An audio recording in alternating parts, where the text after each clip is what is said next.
Bonjour et bienvenue sur la première vidéo de cette nouvelle chaîne. Cette vidéo va s'intéresser à la première partie d'un tutoriel sur comment développer en PHP. Alors dans cette vidéo, on va avoir besoin de plusieurs choses de votre côté. On va avoir besoin que vous ayez des connaissances de base en HTML. Donc par exemple, les balises qu'il y a ici affichées sur l'écran et qui constituent la base des normes du HTML5. Il faut que vous voyez ce que c'est, que vous les connaissez. Après, si vous n'avez pas ces notions, mais que vous vous accrochez, c'est relativement simple, donc vous devriez quand même pouvoir suivre et coder des choses intéressantes en PHP. Il faut aussi que vous ayez un serveur web avec PHP qui est présent dessus. Donc pour ça, ce que je vous conseille, moi, c'est de télécharger WAMP. Donc WAMP, vous pouvez le télécharger sur leur site officiel qui est wampserver.com. Et ensuite, vous descendez et vous téléchargez la dernière version pour votre version de Windows.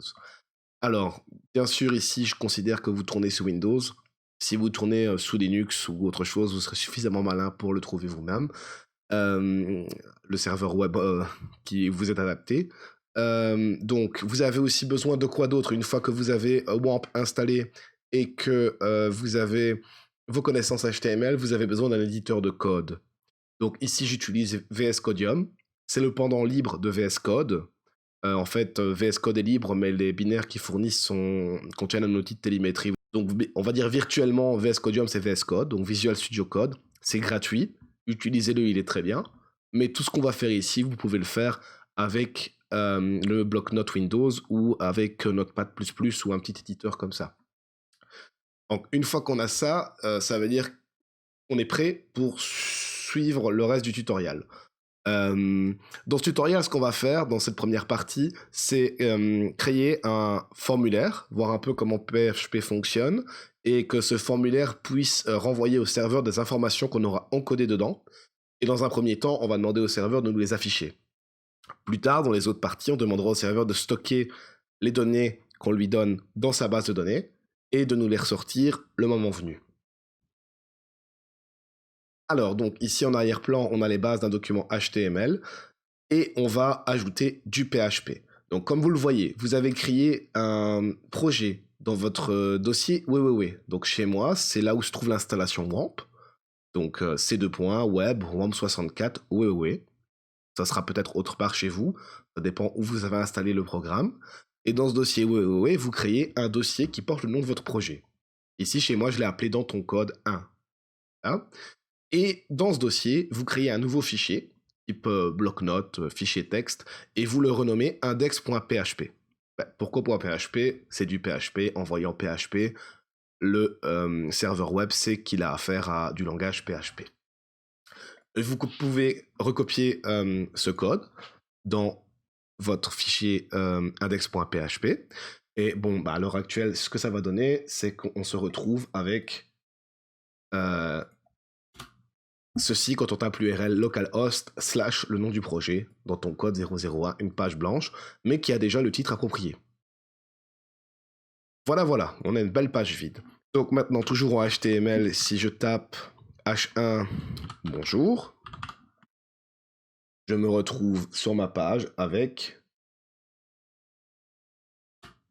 bonjour. Jusque-là, rien de nouveau sous le soleil. Maintenant, comment je fais si je veux insérer du PHP là-dedans? Parce que ici, il n'y a que du HTML. Comment le serveur va savoir qu'il a affaire à du PHP aux endroits où il y a du PHP dans ce fichier PHP? Bien simplement, on va utiliser la balise PHP qu'on va refermer ici en dessous. Pour lui, ça veut dire que tout ce qu'il y a dans cette balise, il va l'interpréter en tant que code PHP et il va l'exécuter côté serveur avant de renvoyer à votre navigateur l'information. Puisque là, c'est tout simple. Le serveur envoie directement le code HTML. Ici, il va générer le code HTML que le script PHP lui fait générer et il va l'inclure à cet endroit dans le code HTML. Donc, on va ajouter par exemple ici bonsoir. Bonsoir. Et on voit qu'il y a un souci. Pourquoi? Parce qu'on ne peut pas juste mettre du HTML comme ça dans le PHP. Donc ce qu'on va faire, c'est qu'on va utiliser une commande qui lui dit écrit dans le fichier. Écrit ce code HTML, ajoute-le. Et donc, écrit, c'est echo. On le tape comme ceci. Et alors, echo doit prendre une string, donc une ligne de texte. Donc voilà, on a envoyé ce texte, code HTML qui est du texte avec echo. Et donc maintenant, normalement, si on retourne sur notre navigateur, on peut voir qu'il a affiché bonsoir.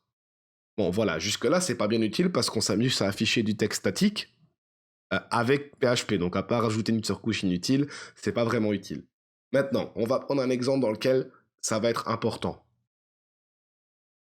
Imaginons que je dois afficher un tableau qui contient 100 lignes. Alors, 100 lignes, c'est vraiment beaucoup. On n'a pas forcément envie de faire un tableau à la main et de faire plein de copier-coller pour créer les 100 lignes. Parce que si jamais je le faisais, ça donnerait ceci.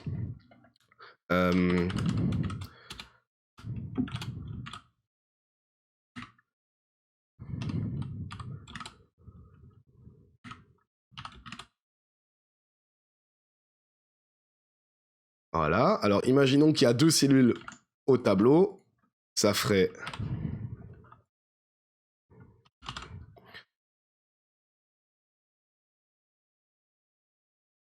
Ce qui fait que maintenant, si je regarde ceci, qu'il y a 2 cellules et 2 colonnes dans ce cas-ci, si je regarde ici, j'obtiens effectivement un tableau. On va lui demander d'avoir des bordures, ça sera un peu plus lisible, clair.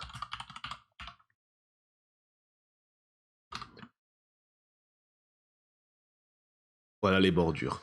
Donc clairement, si on doit maintenant faire 100 lignes, ça va être un petit peu embêtant de notre côté parce que ce qu'on va devoir faire, c'est copier-coller 100 fois cette ligne de cette manière. Et on n'a peut-être pas vraiment envie de faire ça. Donc ce qu'on va faire, c'est qu'on va utiliser PHP pour lui dire de créer ces 100 lignes pour nous. On va donc supprimer le code PHP qu'on a ajouté ici. On va même supprimer le titre. Voilà. Donc on retrouve nos 3 lignes. Et maintenant, on va générer 100 lignes. Alors, comment le faire? C'est très simple. On va ouvrir les balises PHP. Comme on doit rajouter une ligne, et une ligne c'est quoi? C'est echo.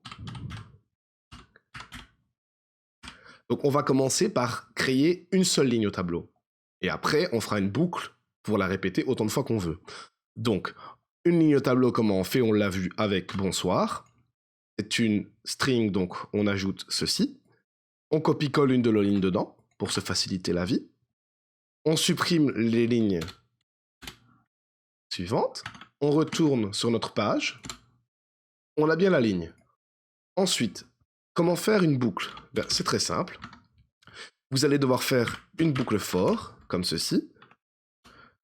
Dans la boucle for, on vient mettre notre ligne parce qu'elle doit se répéter autant de fois que la boucle for le demande. Alors, d'abord, on doit, pour la boucle, initialiser le compteur. Le compteur, donc l'index, ça va être i. Les variables en PHP sont toujours précédées de symbole $. Il n'y a pas besoin de les déclarer, mais voilà, là ici on va indiquer que d'abord l'initialisation du compteur, le compteur est à 0. Ensuite, la condition pour que ça continue. On veut que ça continue jusqu'à ce que tant que le compteur est plus petit que 99, puisque la première ligne est à 0 et qu'on veut 100 lignes plus petit que 99.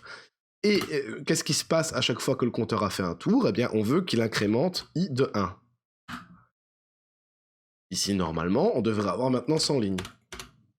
On a bien probablement 100 lignes. Beaucoup de lignes. Alors, ça, c'est très bien.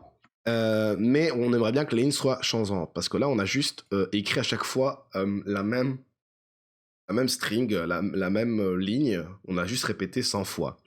Alors, comment ajouter quelque chose de dynamique dans ces lignes? Alors, simplement, ce qu'on va faire, c'est qu'on va se dire que la première ligne, on ne voudrait pas qu'elle s'appelle 0. La première ligne, on voudrait qu'elle s'appelle 1. Généralement, c'est comme ça, à part dans le monde de la programmation. Donc, ce qu'on va faire ici, c'est qu'on va ajouter la valeur de i, qui changera à chaque passage dans la boucle, et on va l'afficher ici. Mais par exemple, la première ligne, il va indiquer 0 si on affiche i ici. Donc, on va afficher la valeur de i plus 1. Comme ça, on a 1 la première fois, et la 9e fois, on a 100 qui s'affiche. Incrémenté à chaque fois. Donc, comment intégrer du PHP dans cette string. Eh bien, ce qu'on fait, c'est qu'on va concaténer cette string, l'avant, avec l'arrière, en y insérant du PHP. Donc, tout ce qu'on va mettre là doit pouvoir être une string. Donc, ce qu'on va faire, c'est qu'on va couper l'avant, on va couper l'arrière, on va supprimer ici au milieu. Pour le moment, on va y mettre du vide, un espace vide. Comment concaténer? Vous ne mettez pas des plus, vous mettez des points. Concaténation des strings en PHP, c'est des points. Donc, pour le moment, on a cette ligne qui se répète avec à chaque fois un vide au milieu. On est bon. Maintenant, ici, on veut qu'il y ait l'index de i. Donc, l'index de i, c'est i. Sauf qu'on va afficher l'index de i plus 1. Donc, on affiche i plus 1. Sauf que, comme vous le voyez, ça pose problème parce que i plus 1 n'est pas une string. On referme. Et par défaut, lui, s'il trouve un nombre, donc ici, ça sera 1, 2, 3, eh bien, il le colle au reste de la string en considérant que c'est une string. On a un compteur qui fonctionne correctement, et donc notre table va de 1 à 99. Parce que je devais mettre plus petit ou égal à 99. Donc maintenant, on a une table qui va de 1 à 100. Maintenant, on aimerait bien, pour le fun, pouvoir que ça ne soit pas toujours Toto qui soit ajouté à droite.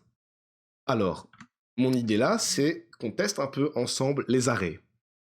Donc les arrêts, c'est des variables qui, à la place de contenir une seule valeur, comme ici, i contient une valeur numérique, un integer, 0, 1, 2, 3, 4.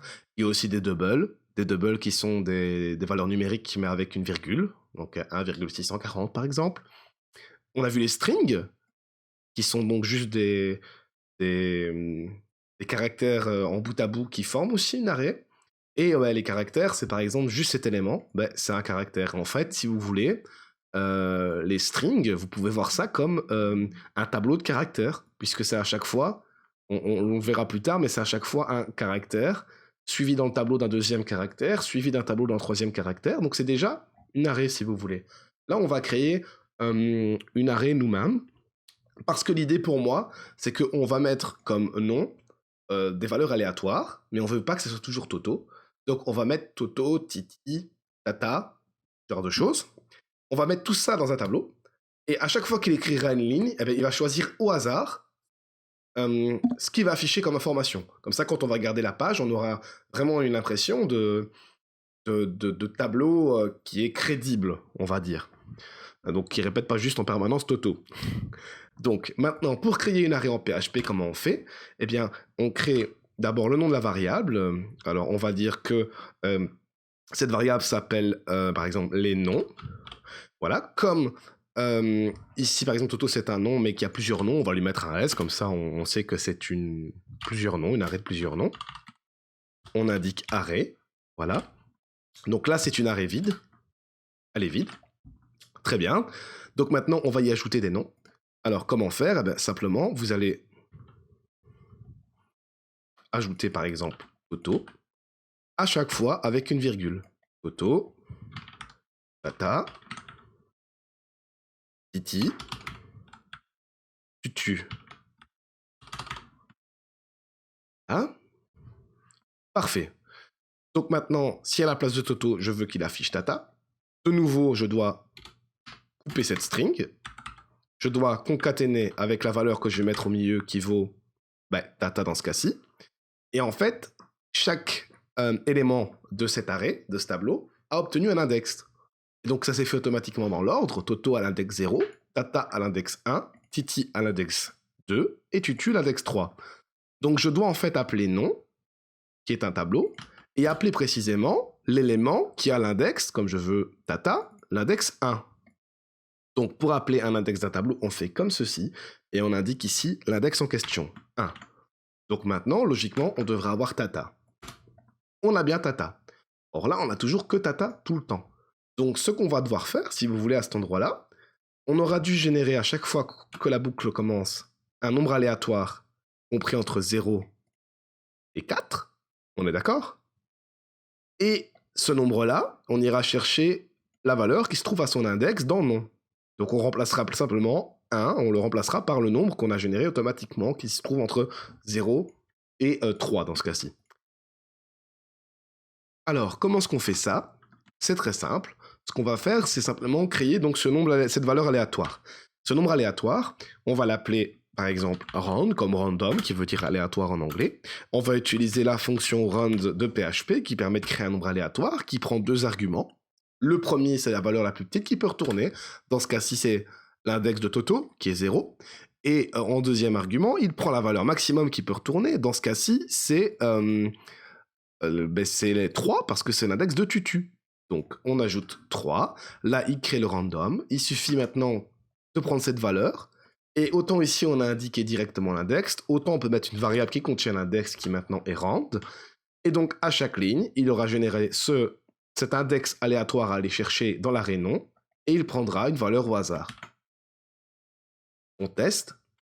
Ça fonctionne effectivement. Là, on est satisfait, ça aurait presque l'air organique pour peu.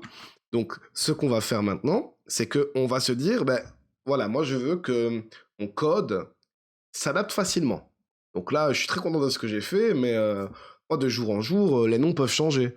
On pourrait retirer Tutu et mettre Tagada à la place. Et dans ce cas-là, ça fonctionnera sans problème, puisqu'il va juste chercher ce qui se trouve à l'index, par exemple dans ce cas-ci 3, et si on a changé la valeur, tout s'adapte automatiquement. Mon problème, c'est que on va se retrouver avec un souci dans 2 cas. Soit, à la place d'avoir 4 personnes, on supprime la dernière et il n'y en a que 3. Soit, on rajoute une personne, et à la place de 4, il y en aura 5. Donc, pour expliquer ce qui va se passer, ici, on a enlevé une personne. Lui va toujours générer un index aléatoire à aller chercher entre 0 et 3. S'il tombe sur 3, ce qui arrivera un quart du temps, eh bien, on va avoir une erreur PHP. On va tester ça. On a une erreur PHP. Et là, il vous dit quoi? Attention, l'offset 3, j'en sais absolument rien. Et ton erreur se trouve sur la ligne 17. Donc vous voyez, l'erreur revient régulièrement, mais voilà, de manière un peu aléatoire. Donc maintenant, ce qu'on fait, très simplement, c'est que on va se dire, ouais, non, ça ne va pas. Il y a effectivement un problème. Du coup, on rajoute Tagada et on rajoute par exemple Tutututa. Alors, Tutututa maintenant, on a le problème inverse, c'est-à-dire qu'il n'y a aucun problème, c'est-à-dire que vous n'avez aucune erreur PHP, mais Tututa, il est jamais là. Il est jamais là parce qu'il est un index trop loin que pour être affiché. Donc, comment faire? C'est qu'on va remplacer la valeur maximum générée, donc l'index maximum qu'on peut avoir, par l'index maximum qu'il y a effectivement de disponible dans notre tableau, dans notre arrêt ici. Comment avoir la grandeur d'un tableau? Eh bien, avec la méthode sizeOf. Donc, très simplement, ça renvoie la longueur du tableau. Donc, à la place de 3, j'indique maintenant size of le tableau. Là, il me renvoie la longueur du tableau. Sauf que du coup, imaginons, si notre tableau ici fait 1, 2, 3, 4, 5, il va nous renvoyer 5. Or, nous, si on demande un index entre 0 et 5 à l'heure actuelle, eh bien, s'il tombe sur l'index 5, il va chercher l'index 0, 1, 2, 3, 4, 5, il ne le trouvera pas, on aura une erreur. Donc, on doit lui mettre la longueur de nom, moins 1. Et là, ça va tomber juste. Ce qui veut dire que maintenant, notre ami Tututata, on devrait le trouver dans la liste. Tututata, maintenant, il est aussi généré aléatoirement. Ce qui veut dire aussi que si on supprime 2 éléments à la fin, eh bien, automatiquement, on ne devrait plus avoir d'erreur. Donc voilà, on a été malin. Maintenant, on a juste à rajouter, supprimer des éléments comme on a envie. On n'aura aucune erreur dans notre code. Voilà, donc là, c'était juste pour un peu jouer avec les arrêts, donc les tableaux, voir comment faire une boucle et comment pouvoir introduire du HTML généré depuis PHP dans le reste de votre HTML, de la page PHP. Donc, maintenant qu'on a fait ça, on va s'intéresser à ce dont on discutait et qui était le projet pour cette première partie, qui est donc de créer un formulaire qui renvoie des valeurs que vous indiquez dans le formulaire sur le serveur, et ensuite le serveur vous les réaffiche. Plus tard, donc, on les mettra en base de données et on pourra aller les rechercher quand on a envie. Donc, d'abord, comment faire un formulaire? C'est aussi du HTML, on va le faire très rapidement. Donc d'abord, ce que je vais faire, c'est qu'on va supprimer ce code d'exemple, on va supprimer le tableau. Alors, donc maintenant, on va créer le formulaire. Formulaire, c'est la balise forme. Alors, forme prend plusieurs attributs. Il a action et méthode. Alors, action, c'est la page vers laquelle il va renvoyer son contenu, par exemple. Et donc ici, ce qu'on va faire, c'est que cette page, ça va être notre page à nous, index.php. On pourrait l'envoyer vers une autre page, mais là, bien, pour des soucis de facilité, et pour l'exemple, on va l'envoyer vers index.php. Maintenant qu'il sait qu'il doit renvoyer le contenu du formulaire vers index.php, on va lui dire comment le faire. Alors, quand vous envoyez des données qui sont dans vos inputs de votre formulaire, d'accord, dans les champs du formulaire, vous les envoyez quelque part, bien, il faut utiliser la méthode post. Donc, dans ce cas-ci, on lui dit la méthode que je veux que tu utilises, ben, c'est post. Voilà, de manière générale, c'est ce qu'on fait dans les formulaires. Alors maintenant, il a fermé la balise form, et ici dedans, on va pouvoir mettre nos inputs. Alors, on va créer une input qui sera donc input. On va la mettre de type texte. Et on va la refermer ici. Et on va indiquer devant non. Voilà. On va aller voir dans le HTML ce que ça donne. Donc on a bien une input avec non qui est affiché devant. Alors, ici, on ne se préoccupe vraiment pas de la beauté de la chose. On verra plus tard avec des frameworks CSS ou ce genre de choses comment faire. Ici, vraiment, on ne s'occupe pas du tout du design. Hein. C'est juste pratico-pratique. Donc, maintenant qu'on a ceci, on en est bien heureux. Et ce qu'on va faire, c'est qu'on va s'assurer que cela fonctionne.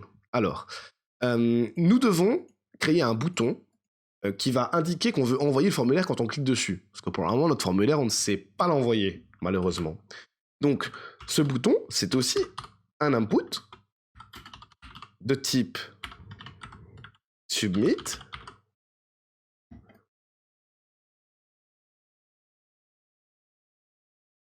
Et donc, ce qu'on va faire maintenant, c'est changer le nom de ce bouton et on va l'appeler envoyer le nom. Voici. Donc maintenant, logiquement, le bouton s'appelle envoyer le nom. Parfait. Si je clique dessus à l'heure actuelle, vous allez voir qu'il recharge la page. OK? Donc, il recharge la page. Pourquoi il recharge la page? Mais parce qu'on lui a dit de poster vers la page. Et ce qui se passe, c'est quand vous utilisez uniquement du PHP, vous allez forcément devoir réafficher la page pour envoyer des données ou recevoir de nouvelles données en fonction de vos inputs. Vous allez être obligé. Parce que plus tard, on verra qu'avec Ajax, on peut se débrouiller pour que la page reste affichée et qu'il a juste cherché les données qu'il a besoin pour afficher. Ça donne vraiment un côté beaucoup plus moderne au site. Mais voilà, pour le moment, on est en pur PHP et en pur PHP, il doit à chaque fois rafraîchir la page. Donc, il rafraîchit bien la page. Si on veut savoir ce qui se passe, concrètement, on fait quoi? On appuie sur F12 quand on est dans son navigateur. Ici, c'est Firefox pour afficher la console. Dans la console, il y a plusieurs onglets. Vous avez un onglet qui est réseau. Et dans cet onglet, à partir du moment où vous allez faire une action, il va enregistrer ce qui se passe au niveau du réseau. Donc, je suis dans l'onglet réseau. Je clique sur envoyer le nom et le nom va être Toto. Et je vois qu'au niveau du réseau, qu'a-t-il fait? Eh bien, il a été posté, méthode post, vers index.php des informations. Alors, on peut voir ici l'entête, cookie, paramètres, réponse, délai, et on voit qu'en fait, il n'a rien envoyé comme paramètre pour la requête. Ça veut dire qu'il n'a pas envoyé le contenu du formulaire. Donc, grosso modo, vous avez fait un post, et après, pour le serveur PHP, ça change absolument rien parce que vous n'avez rien posté, donc il affiche la page par défaut. Donc, ce qu'on va faire maintenant, c'est qu'on va ajouter un nom au champ que l'on remplit. On veut renvoyer. Donc, c'est celui dans lequel on marque le nom Toto. Et alors, ceci, on va l'appeler par exemple nom. Et maintenant qu'il a un nom, quand j'appuierai sur le bouton Submit, eh bien, la page, le navigateur sait qu'il doit renvoyer, quand je poste, cette valeur aussi. Ce qui explique pourquoi maintenant, si je supprime ce qui est arrivé précédemment sur le réseau et que je rentre, je réaffiche la page, je rentre Toto, important de refresh la page pour être certain de ce qui se passe et que les changements ont été pris en compte. Cette fois-ci, je me rends compte lorsque je suis sur réseau, que je clique sur le poste, que dans les paramètres, il y a des données de formulaire. Et que nom est bien passé et que sa valeur, c'est Toto. Donc voilà, ici, on a déjà vraiment bien progressé. Ça veut dire que on est bon, ça a été transmis. Alors maintenant, comment récupérer cette valeur? On va voir ça tout de suite. On retourne dans l'éditeur.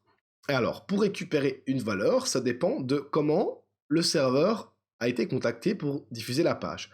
Ici, il a été contacté avec post. On lui a envoyé des données du formulaire dans un post. Comment récupérer ces données? C'est très simple. Il suffit d'ajouter une balise PHP à un endroit.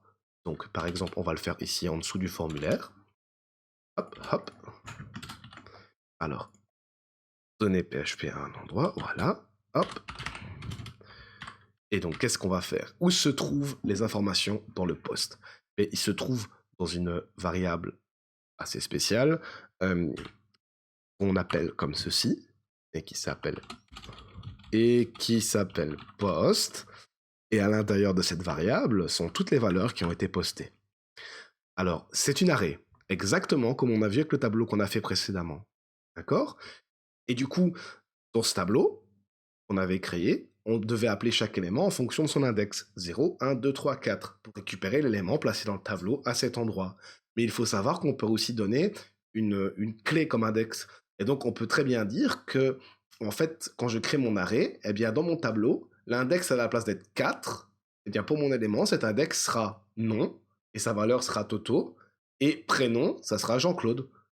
Et donc, en allant rechercher ici, à la place de mettre 3 ou 4, je peux mettre Jean-Claude ou non, et ça va rechercher les choses qui se trouvent à la clé que j'ai indiquée ou à l'index que j'ai indiqué, mais donc je peux mettre une string.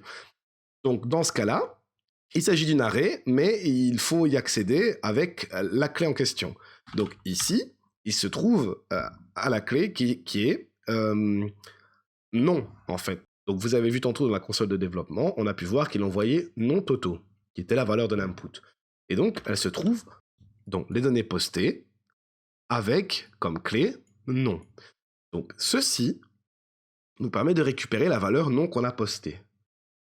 Ce qu'on va faire maintenant, c'est qu'on va vouloir afficher cette valeur. Donc on va utiliser echo et cette valeur sera la string qui contient le nom qu'on a demandé d'afficher. Normalement maintenant, on va avoir un bug. Pourquoi? Parce que quand vous allez accéder à la page sans avoir rempli le formulaire, bien non, il n'y en a pas. Il n'y en a pas parce qu'on a accédé à la page en get, ce que le navigateur fait par défaut. On n'a pas envoyé de nom parce que c'est la première fois qu'on affiche la page. Et donc, PHP nous crie dessus en disant, mais non, je ne vois pas de nom. Donc, mon arrêt post, je l'ai et elle est vide parce que par défaut, elle est comme ça. Mais dedans, il n'y a pas l'index non. Je n'ai pas l'index non. Donc, ce qu'on fait, c'est qu'on va d'abord vérifier avant de l'écrire s'il existe. Et donc, ce qu'on fait, c'est qu'on fait if is7 qui vérifie si la valeur existe, post non. Et maintenant, si jamais post non existe, bien il l'affichera.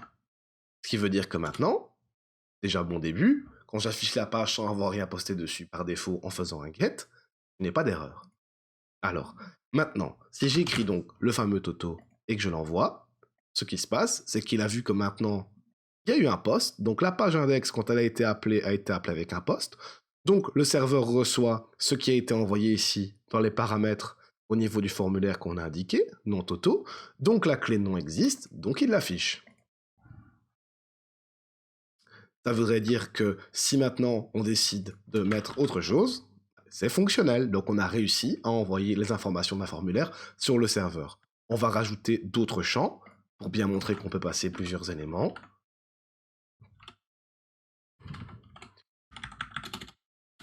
Même principe. Vous pouvez par défaut indiquer une valeur. Donc par exemple, imaginons que là, c'est très simple en fait, on est en train de faire un formulaire pour la famille Tagada. Et donc le nom sera quasiment toujours Tagada, donc par défaut, je vais mettre la valeur à Tagada, et prénom, ben, c'est différent en fonction de la personne, donc je vais le laisser vide. Je vais aussi, avant de le lancer, afficher le prénom.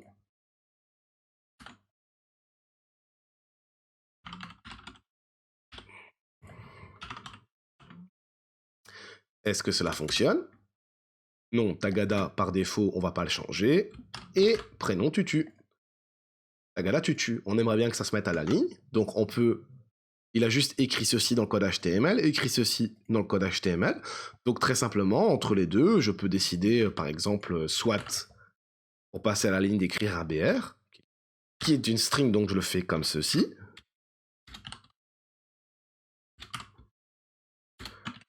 Voilà, et maintenant qu'on a le BR, il va passer à la ligne. Parfait. Savoir maintenant que de toute façon, j'aurais très bien pu concaténer cette string pour la coller à une autre. Par exemple, systématiquement, une fois qu'on écho post nom, il concatène la chaîne qui contient le nom avec BR et avec prénom, ce qui veut dire qu'à chaque fois qu'il l'aura affiché, on passera à la ligne. On passe bien à la ligne. Donc là, réellement, ce qu'il est en train de se passer, c'est qu'au moment où j'appuie sur Submit et que le serveur me renvoie le nom et le prénom qui sont affichés juste en dessous du formulaire, le serveur les a bien reçus. Là, il n'en a rien fait, à part les rebalancer chez vous dans le code HTML, mais potentiellement, on peut lui dire, bah, maintenant que tu as ces données, stocke-les dans notre base de données. Ou alors, fais-en autre chose, et donc un calcul qui, en fonction du nom et prénom, va générer un nom d'utilisateur, en prenant, par exemple, les 3 premières lettres du nom de la personne et les 3 premières lettres du prénom, et 001, par exemple, à tout hasard, si jamais cette personne est la première à avoir ce nom-là, et il renvoie lui. Et on inscrit en base de données, et maintenant il a un compte. Donc voilà, voilà. De toute façon, ce qui va se passer, c'est que le but ici, c'est que votre site affiche dynamiquement des choses avec PHP et que vous puissiez les stocker avant dans la base de données. Et avant de pouvoir les stocker et de dire à PHP de les stocker dans la base de données, il faut les envoyer. Et c'est ce qu'on vient de réussir à faire ici. Les données sont bien envoyées vers le serveur et là, PHP nous les a juste écrites. Dans la prochaine vidéo, on verra comment stocker tout ça dans la base de données MySQL. Alors j'espère vraiment que cette vidéo vous a plu. Il faut savoir que c'est la première fois que je fais quelque chose comme ça. Euh, J'espère que c'est intéressant. Je sais que c'est vraiment pour les débutants, mais moi je me suis dit que si jamais j'aurais eu envie qu'on m'apprenne le PHP, j'aurais eu envie qu'on me l'apprenne comme ça. Je l'ai appris en autodidacte et je me dis que c'est vraiment une très bonne manière d'apprendre. PHP, c'est vraiment bien, parce que c'est quand même un langage qui permet même pour les non-initiés à la programmation, qui n'ont pas fait d'études, qui ne connaissent pas, d'arriver relativement rapidement à avoir quelque chose qui fonctionne, à se convaincre qu'on arrive à le faire, à se dire voilà, c'est possible. PHP va ouvrir des portes, va vous permettre de faire plein d'autres choses. Peut-être qu'à un moment, vous allez voir les limites de PHP. Vous pouvez vraiment faire beaucoup de choses en PHP, mais peut-être que certaines contraintes, certains aspects techniques vont pas vous plaire. Peut-être vous passerez à quelque chose d'autre. Mais le bagage que vous avez acquis en PHP, surtout si vous vous initiez au développement, il va être vraiment important. Et il y a des projets à grande échelle qui sont encore faits avec PHP. Et une grande partie du web tourne aussi avec PHP. Donc vraiment, c'est un super langage et vous allez réussir à faire des choses en peu de temps et être satisfait et avoir un outil qui fonctionne. Faire des apps, des outils qui fonctionnent. Pouvoir vraiment rendre des services sans pour autant sortir l'artillerie lourde ou maîtriser des concepts de dingue. C'est vraiment à ce niveau-là qu'on se positionne dans ces vidéos. C'est vraiment arriver à faire quelque chose et en être satisfait et quelque chose qui marche et qui est solide. Et PHP est vraiment très bon pour ça. Maintenant, voilà. Encore une fois, ici, on voit ça à un niveau débutant. C'est-à-dire que ce qu'on fait ici, il y a des frameworks très bien faits en PHP, comme Laravel ou d'autres choses. Peut-être certains que je maîtrise, peut-être certains que je maîtrise pas. Et vous pouvez avoir du code beaucoup plus propre, vous pouvez utiliser le modèle MVC, vous pouvez faire plein de choses géniales qui feront que le premier projet que vous allez faire en PHP, il va forcément pas respecter les best practices qu'on conseille de faire quand on code en PHP ou au développement en général. Mais ça va fonctionner. C'est ça qui est important. Et vous aurez mis les mains dans le cambouis et vous aurez fait un truc par vous-même. Merci d'avoir regardé. N'hésitez pas à laisser vos commentaires. C'est la première vidéo que je fais. Je ne sais pas quel succès ça va avoir, je ne sais pas si ça a été plaisant pour vous, donc moi j'attends vos retours. J'espère que ça pourra être utile, et si ça permet à certaines personnes de progresser, ben, ça me ferait vraiment plaisir. Donc voilà, j'espère que mon ton est correct, je suis pas habitué à ce genre d'exercice. Peut-être c'est trop rapide, peut-être pas. J'essaie d'éviter qu'il y ait trop de théorie, que ça soit pas barbant et que vous progressiez. Et puis voilà, je vous souhaite une très bonne journée ou une très bonne soirée selon l'heure à laquelle vous avez regardé cette vidéo. Et on se retrouve très bientôt pour la deuxième partie du tutoriel.